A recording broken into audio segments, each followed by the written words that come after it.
Hey guys, I just wanted to do a quick review of my Sony Alpha ZV-E10. It's been a month now since I got this camera, and I just kind of wanted to tell you guys one or two things about the camera, the pros and the cons, and basically the positives and the negatives about this camera. So far, I would say this is a great camera. I really like the way the camera focuses. When you position the camera to take a video, it focuses on your face or whatever is closest to the lens in front of it. I did purchase this camera with this lens that's on it, and when you turn it on, it can start recording. Like, you can basically turn it on immediately and start recording immediately. Another good thing about this camera is that it has a aux port here that you can use a microphone, an external microphone with.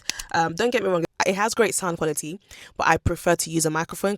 You can't use a Type-C microphone. Like, I have the DJI mic, but I can't use that with this camera because the Type-C port that it has is just for charging the camera. I just use an aux cable, I plug it into the mic and I plug it into the camera, and it works perfectly. The good thing about this camera is that as well as taking videos, you can also take pictures on this camera. I would say it has a great quality. You can film in 16:9, which is a YouTube aspect ratio. It can film in 4:3 or 3:2 or 1:1. The negatives I would say about this camera, it heats up quite a lot. Like, the longest video I've taken was about 50 to 55 minutes, and it gave me a warning saying the device is overheated and it needed to cool down, so it would just turn itself off. The battery life is also quite weak, so I feel like if you were to do a whole day of vlogging on this camera, you would need to have an extra battery. So I did check online, the batteries aren't too pricey, they're about £20, which is good. This camera films in 4K 25, it films in 4K 30, it films in 4K 100.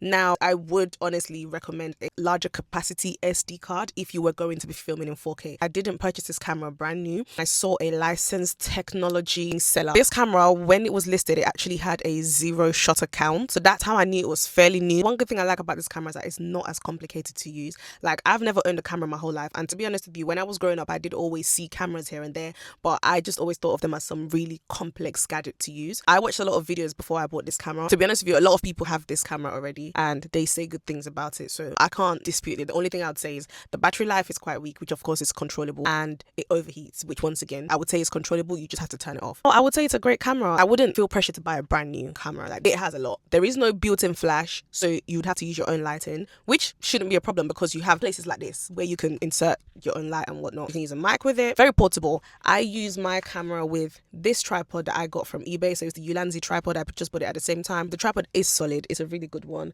The camera, when it came with a lens cover. It also came with this lens, by the way, and this is the 16 to 50. I really don't understand what these lenses mean, but it came with that lens. It also came with a charger as well, and I think there's some warranty. In conclusion, I would say it's a great camera to buy. I don't really have many negatives to say about the camera because it has great filming quality and it has great picture quality as well. And I do think as well, despite it not having a flash, it actually takes really good pictures even in the dark, so I would recommend